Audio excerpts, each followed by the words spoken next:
Hey there, welcome back to our channel. Today, we're going to show you how you can easily view all the reels you've shared on Instagram by date on your PC with the new update.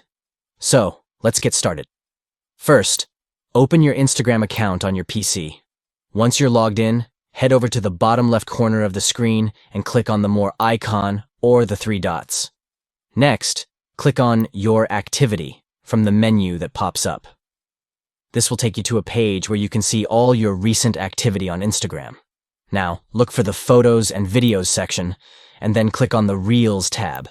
Here, you'll be able to see all the reels you have shared on your account. To view your reels by date, click on the Sort and Filter option. This will give you the option to enter a start date and an end date for the period of the reels you want to view. Once you've entered the dates, click on Apply to see all the reels you've shared within that time frame, and that's it. You can now easily view all the reels you've shared on Instagram by date on your PC. We hope this tutorial was helpful for you. If you enjoyed this video, don't forget to give it a thumbs up and subscribe to our channel for more tips and tricks. Thanks for watching, and we'll see you in the next video.